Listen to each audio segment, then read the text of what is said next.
to the Most High for giving us an opportunity to come into dialogue and be a part of this platform called the Hope TV. As many of you who've been with us know that we started this platform back in March just as a meager way of staying in contact with the members of our local church, the House of Hope Atlanta.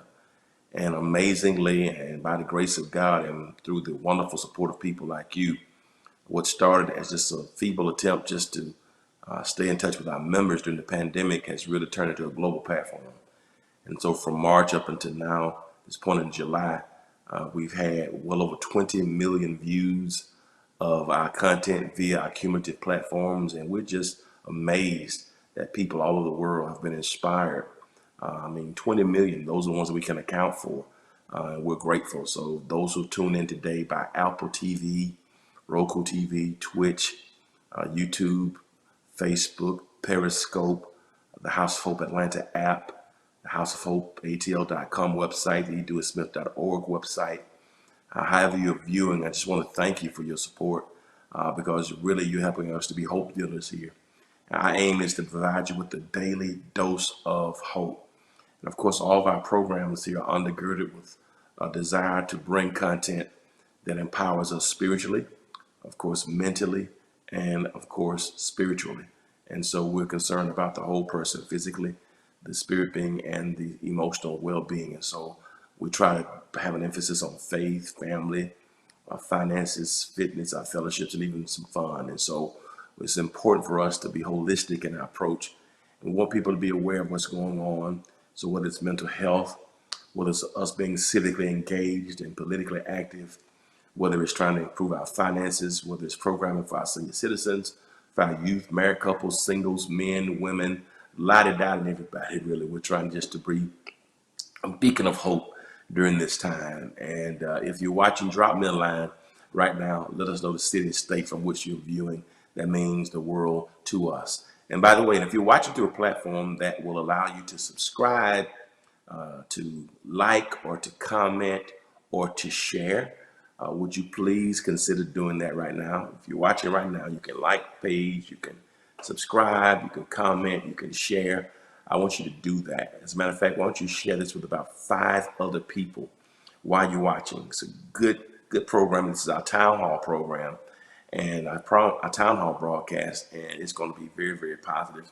And we want to get the word out. We want to get at least 75,000 to 100,000 people viewing this. It's very, very important, particularly for those of us who are in Metro Atlanta.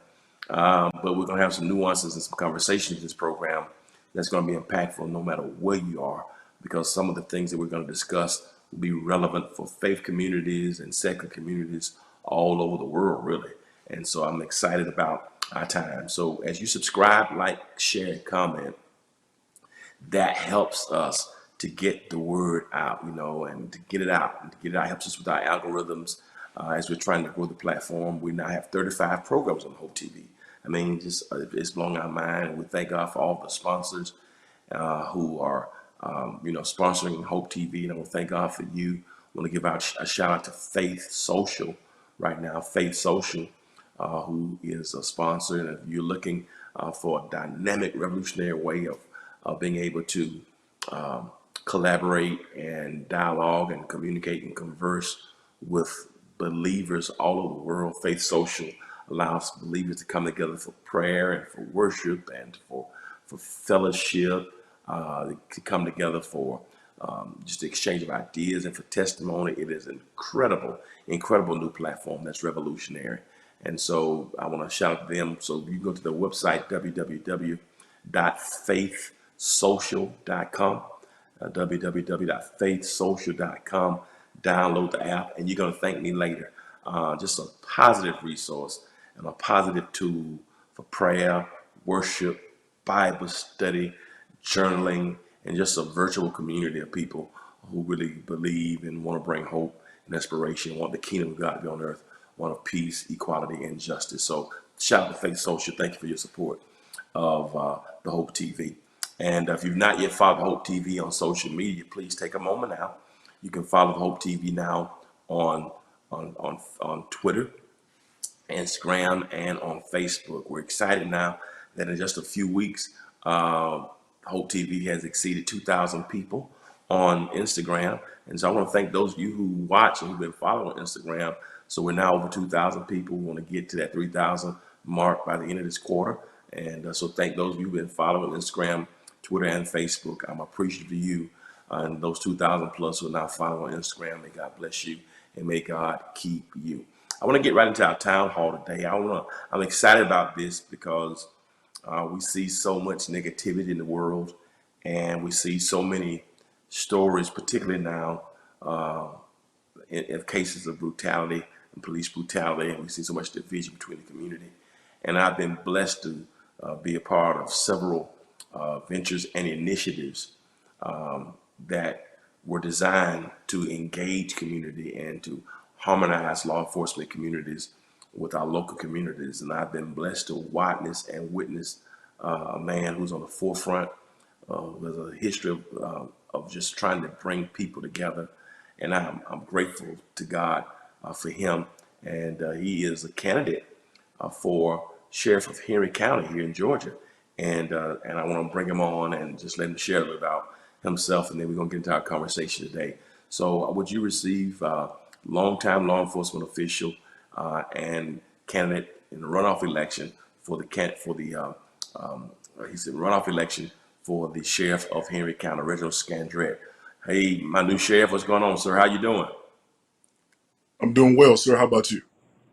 I'm great, man. It's always good to see you, and I appreciate not just what you're doing now and trying to better community and take on another role in law enforcement, but the fact that you've been consistent in that. So I want the people to know who you are. Tell us about yourself, where you're from, how you got into law enforcement. Just tell us about your background. I think that's important for the people to get to know who you are. Okay, well, I am born and raised here in Atlanta, Georgia, and I'm from the west side of Atlanta. That's foreign to a lot of people, but it's quite familiar to me. And I grew up off of in a small, humble area called Perry Homes initially, which is off of Perry Boulevard. Some of the newer generation don't know anything about that, but certainly our seasoned folk know about it.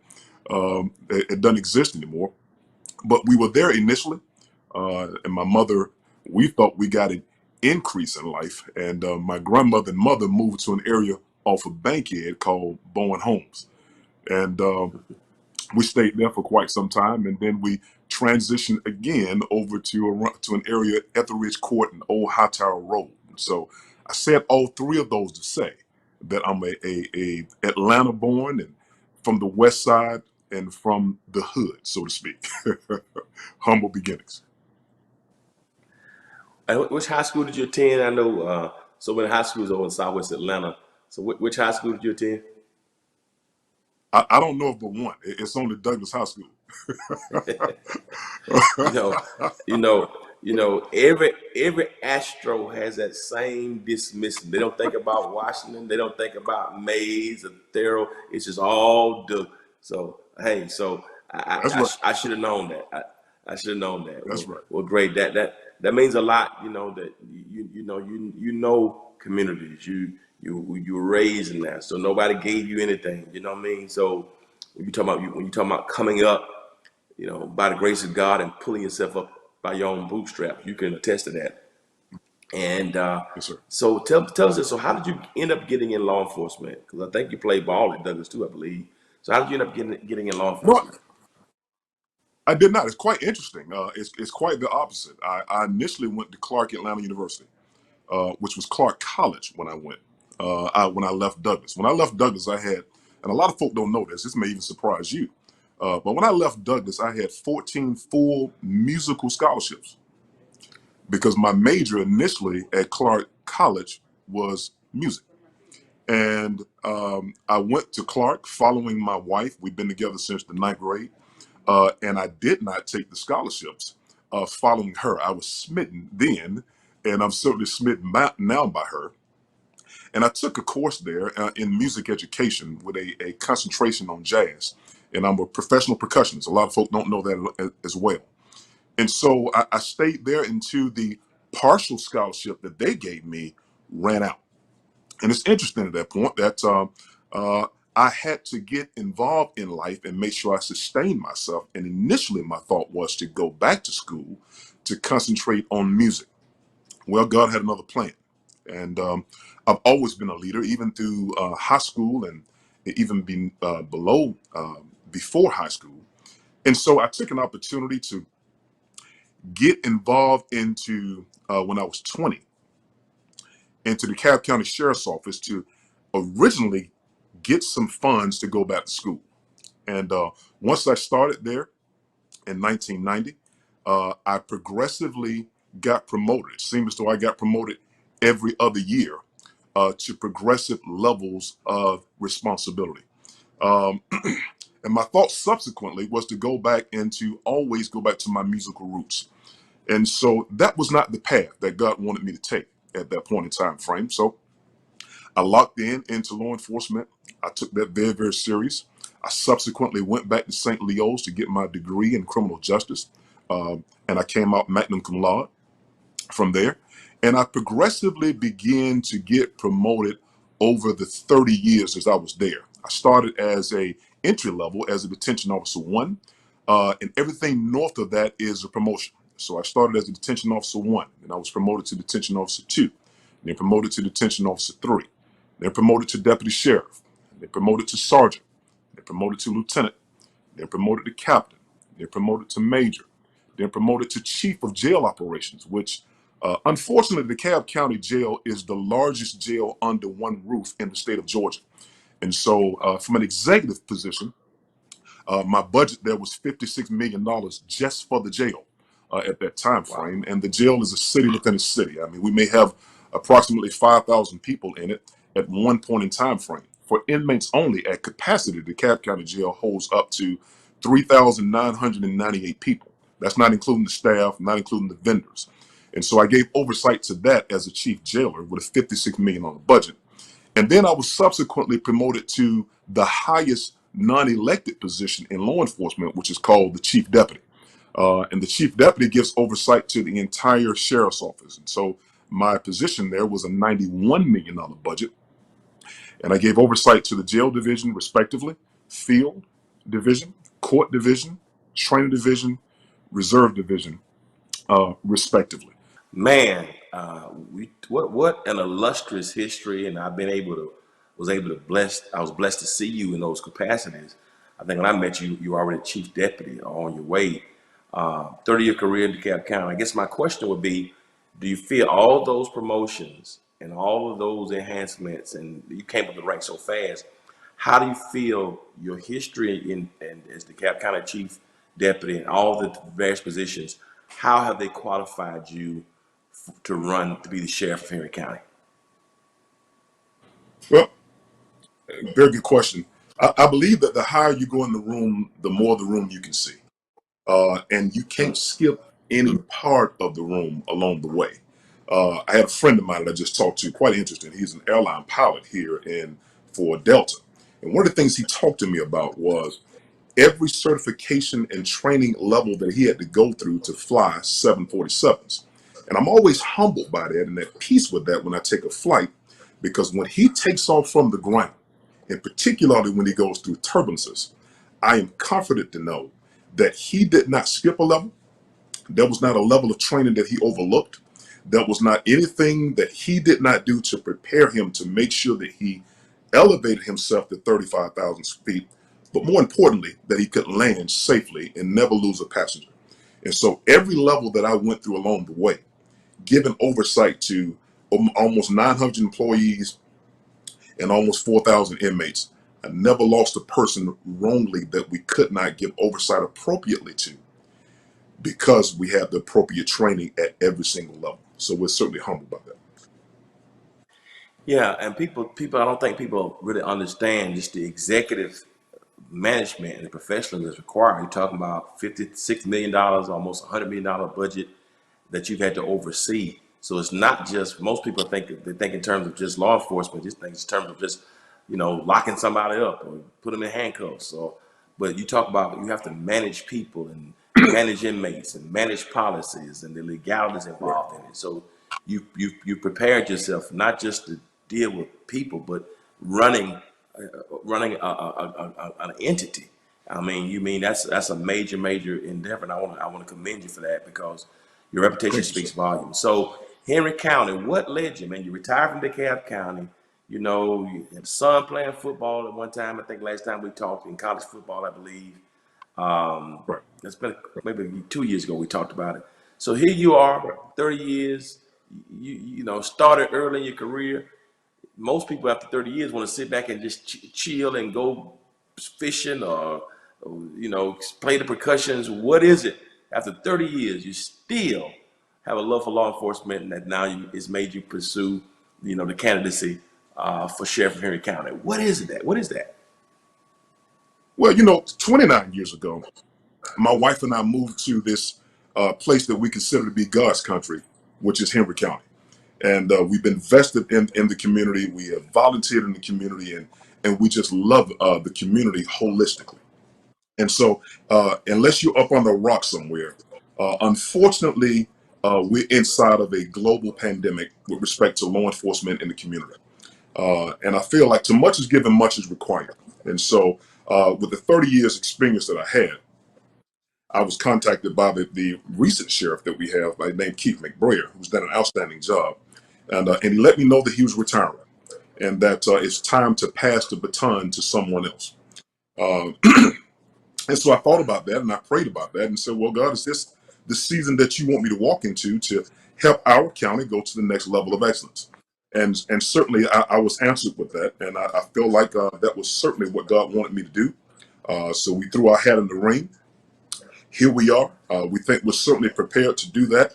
And it's in a very challenging time frame that we're in relative to law enforcement in the community. So I hear God say, why not you in this particular season Wow. that we need your type of background, your type of strength, your type of humility, your type of empathy, particularly for people on either side of the aisle in this particular season to help calm the waters and bring both sides back together.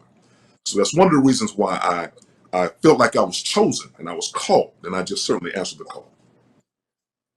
I mean, so you have the retiring sheriff who reached out to you, so you have his support. And I noticed too that my fraternity brother, my friend Shaquille O'Neal, he's now a resident of Henry County. Everybody loves Shaq, and Shaq has done commercials for you, and Shaq recently had sponsored a golf tournament for you. Can you tell us about that? How did you end up garnering Shaq support? Well, Shaquille O'Neal, about a year and a half ago, he was thinking about running for sheriff in Henry County, and it became a national story. And he finally came to the resolve because of his contracts that he was not able to do that. But he has a very strong heart for law enforcement. He has a very strong heart for bringing the community and law enforcement together. And so he searched in the potential candidates for the people he thought would be qualified to throw his support behind. Bringing the community and law enforcement together in this season is extremely important to me. We'll take the right leadership and experience to make that happen. That is why I'm endorsing Reginald Scandrett for our next Henry County Sheriff. Scan is a proven leader with 30 years of progressive executive experience. He also comes from humble beginning and has a plan to invest in our children to change the narrative. Experience matters. That is why I stand with Scan. And it's interesting with respect to that because he told me that he researched me for 4 months before he, in fact, reached out to me. I thought it was a joke, quite frankly. And he finally got in contact with me and he told me, he said, listen, brother, I think that you are the man for the job in this season. And I want to get behind you so that we collectively can help bring and heal a community that is hurting and is quite frankly broken in this time frame. And ever since That's then, which is awesome. probably about 5 or 6 months ago, we just sort of been connected at the hip with the same purpose, same mission to bring us back together. One of the things that you mentioned was the hurt is in the community, and we met years ago. I think through one of our members of a mutual friend, Ed Lance, I believe. And then I think subsequent to that or after that, we were on some forums together because I think what happened with this situation with Trayvon Martin, and I don't know exactly what situation really ignited this passion to we need to meet and talk. But we've had so many instances of police brutality. But in DeKalb County, you were responsible for bringing a lot of the sheriffs and a lot of the departments together to kind of go into the communities, and the faith communities, the secular communities, and some of the other civic groups who all came together to do some law enforcement appreciations and have some conversations centered around how do we bridge this gap and this suspicion and the division that has existed between law enforcement and more particularly communities of color for a long time. What was it that birthed that in you? Because you on the forefront, you came to our church, you did some things for us. We did a law enforcement appreciation day. You've spoken for us and done a lot of other promotions for us. What is it that birthed that for you?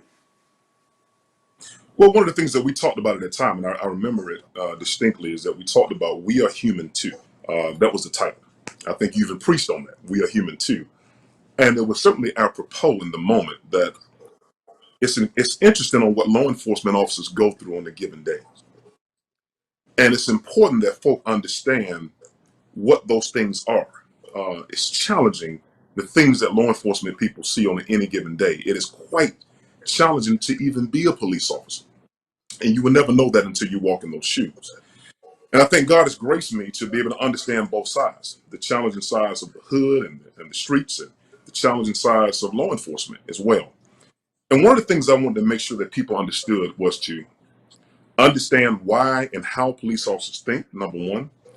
And then two is, more importantly, how do we clinically unpack the things that we see and deal with each and every day? And I think that that needs to become part of our focal point if we're going to bring law enforcement and the community together. One of the things I want to push for when we move forward, which have not been done, is to make sure that law enforcement officers get clinical testing at least twice a year, psychological testing more specifically. And what that does is, from a management perspective and the way I see it, it would allow me to be able to help them be more. In other words, law enforcement has one of the highest rates of suicide, one of the highest rates of alcoholism, one of the highest rates of divorce. And I want to make sure that we can get into the crux of the matter in terms of how they think and feel. And if they never clinically unpack that, it will become an issue to someone on the street, because pressure breaks pipes. And if I put you on the south side of DeKalb, and I don't want to talk about the south side, but there's some challenging areas there, for 10 years, and you never clinically unpack the things that you go through, something's going to give there. And I think what happens if we give psychological testing twice a year, it helps me from a management standpoint to help them be better fathers, better mothers, to be better spouses, to be better pillars to the community. And more specifically, if there's a challenge with him or her, then I know from a management standpoint, you need help. And I need to get you that help right now and remove you from the situation that you've seen on a day-to-day basis. And I think that's very, very important. One of the things I've seen in my life, man, that I just can't get out of my mind, and I've seen a lot, is when a 2-year-old girl was killed when she was raped by penetration from an adult. And I saw that autopsy, and I can't get that out of my head. Now imagine trying to take that with multiple things, walking through your career and still trying to make decisions and deal with people accordingly. It's quite challenging. It's quite challenging. Wow. That humanity piece. I mean, we talked about, how when an officer pulls somebody over, you know, that officer is just trying to get back home as well. And I think, a lot of times, because people talk about the history of law enforcement, of course, how it started with the slave codes and as a tool to keep slaves in check. But I have found, though, in communities of color, with African Americans and Latino people, that when officers reflect the hood, or when officers look more like us and have more of our experiences, in my opinion, you have bad apples in every bunch. But Right. sometimes what you said, something that's very key, is that you're not intimidated by your communities. You're not intimidated by the hood. So even though you want to get home and you're human, you're aware, and you know that there's danger out lurking for you as well. you don't treat people, from where you are from with disdain. So you can relate. People know you. They know your name. So I think when police officers are part of the community, it helps to de-escalate situations and to get to resolve quicker. Has that been your experience, or am I just been maybe optimistic in my assessment of that? No, you're absolutely right. And I think we've gotten away from some of the things fundamentally that we need to get back to. Our job is to serve and protect. And I want to throw something in there. Our job is also to, how can we help you suffer less? That should Mm, be our job. That wow. should be our mantra. And what has happened is we've made a shift away from fundamental policing. And that fundamental policing is making sure that we involve community policing. You talked about that earlier. And it's important that I know that Mr. and Mrs. Johnson on the corner, how are you doing? What do you see that I don't see? And I need to get out of my car to do that, to develop relationship. And that's another foreign word that we don't have. And if Mr. and Mrs. Johnson knows Officer Scandrett, if there's a chaos or an issue in that particular community, as soon as I respond there, there's a relationship between Mr. and Mrs. Johnson and myself. So automatically, we collectively have a bond with trying to calm the waters. That is absent today. We have officers that are sitting in their cars. We have leaders that are staying within the hollow halls of their offices and their walls. We cannot police like that in the 21st century. We have to go back to the ways that they did it in the days of old because it worked. We can't do this by ourselves. That we have to be locked into a relationship with the community. You need to know me. I need to know you. And here's another important clause. From a leadership perspective, we have to inspect what we expect. And that is not happening nowadays. We've gotten so big that we've forgotten about the least of these and the small things that make us. And so fundamentally, I think we need to get back to that. Get to know the community more, show up when there's not an issue. Whatever happened to the police officer trying to play basketball? Whatever happened to me trying to play chess with you? Whatever happened to me pouring into the lives of children when nothing is going on? Hey, Jeff, how you doing? What's going on? How are you doing in school? Again, how can I help you suffer less? And what happens with that is you garner respect on both sides of the aisle. So when you respond to certain situations, how can I mistreat you when I respect you and there's a relationship there? It's easy to do that when there's a cultural difference. It's easy to do that when there's no relationship. And it's easy to do that when we've detached ourselves from the community. We're foreign to them and you're foreign to us. We cannot go forward getting better and starting to heal if we continue to go in that direction. One of the things that you said that's been so powerful, and I've been watching the race, and of course, people who know me know I believe in you and know what you've done. But I was kind of concerned early on about Henry County itself, because Henry County has been a place that typically people have viewed through the lenses of a racial lens. Right. Right. And so for an African American running for sheriff, not of Clayton County, not of DeKalb, not of Fulton County, but an African American running for sheriff of Henry County, how does that make you feel, and what kind of support have you felt? Have you felt any of the racial tensions? Because a lot has happened racially recently that Right. it's been stoked, I think, by leadership, and we're more separated. But how's that been for you as an African American running for sheriff of Henry County? Well, first of all, the racial concerns exist. That they do exist, period. And if you say that they don't, you're just not mature enough to have that discussion as of yet. That's number one. Number two is that it's an honor to be possibly, or quite be possibly, the first African American sheriff in Henry County. But to me, it's even more of an honor that I'm qualified. And oftentimes we get into racial categories without being qualified, which disqualifies us, quite frankly, in my mind. It's important that we're qualified. It's important that we understand that we have a mission to bring folk together, that we do a very good job of reading tomorrow's paper today. I think if we do that, we can certainly move forward collectively together in a time frame with a qualified sheriff in a season where we're broken, such as this. That's great.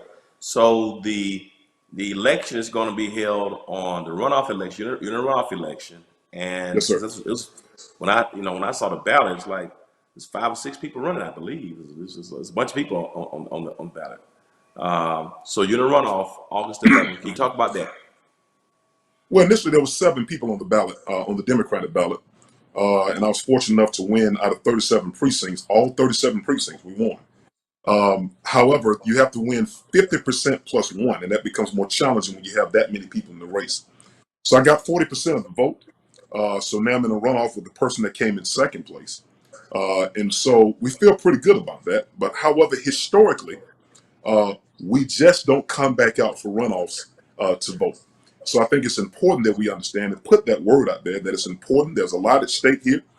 We got to make sure that we come back out. Early voting starts on July the 20th, which is Monday, I believe.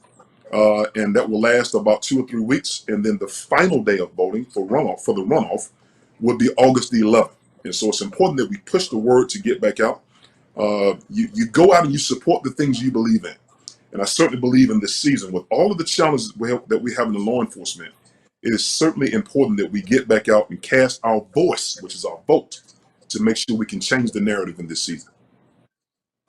So when people get you, when you become sheriff of Henry County, what can people expect from the new sheriff of Henry County, Georgia?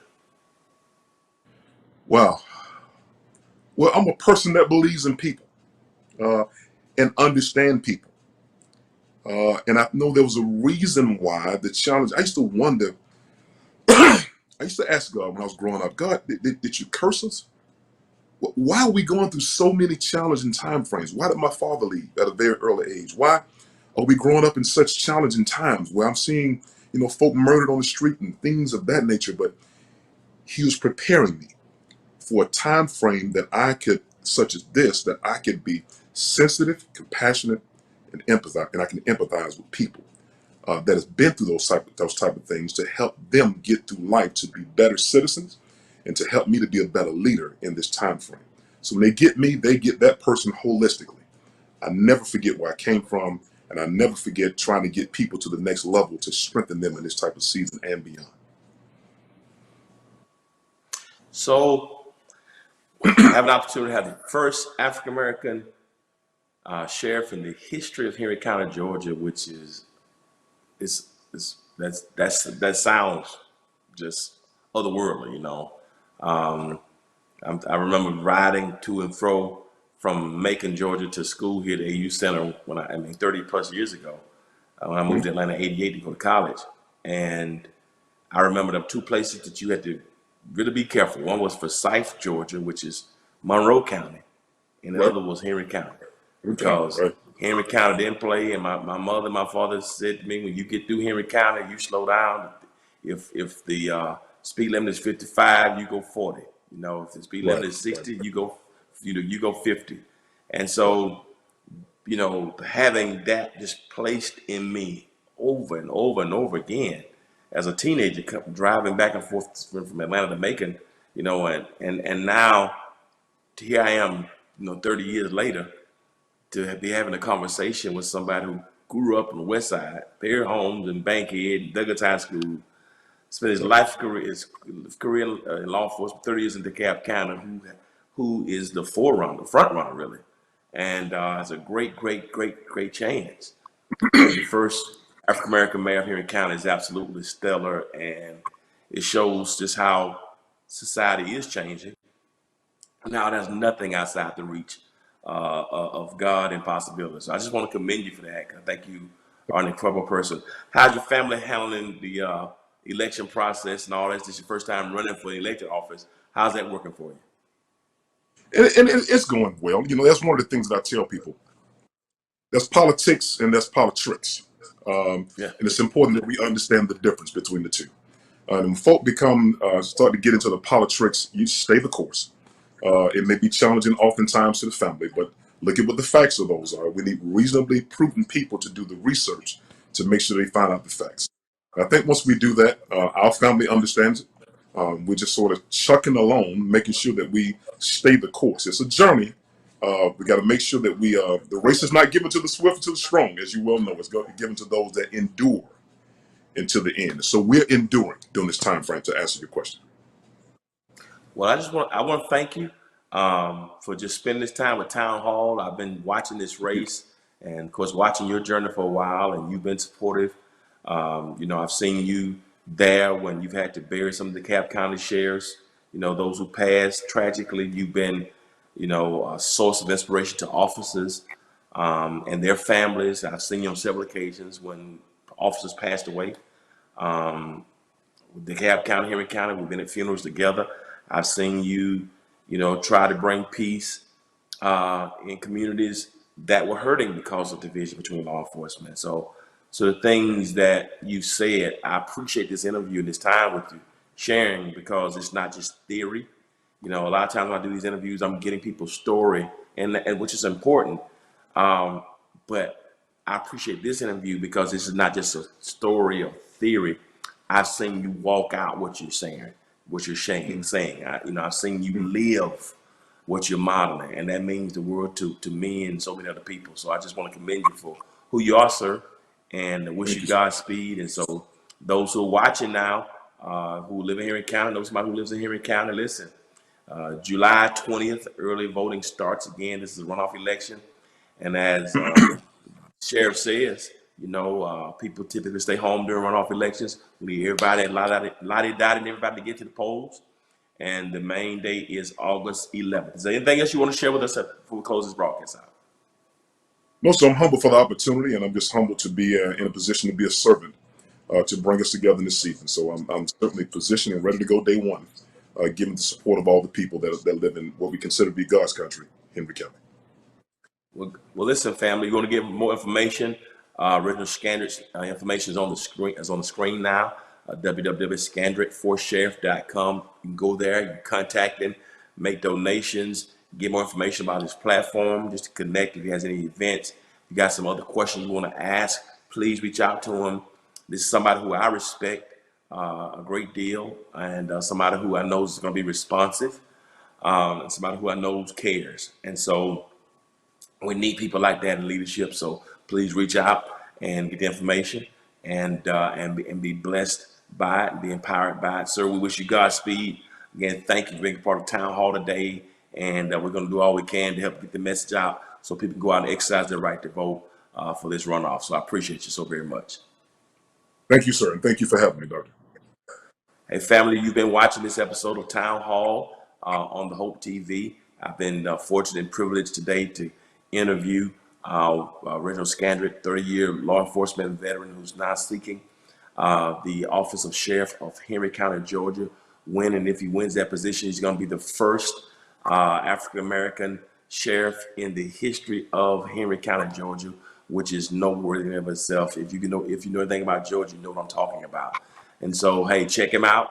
Runoff election, August 11th. Early voting starts in Henry County here on July 20th. So we're out of time now, but I hope you've been inspired and empowered to dream, no matter where you're from, how you came up. There's no telling where you're going if you put God first and work hard.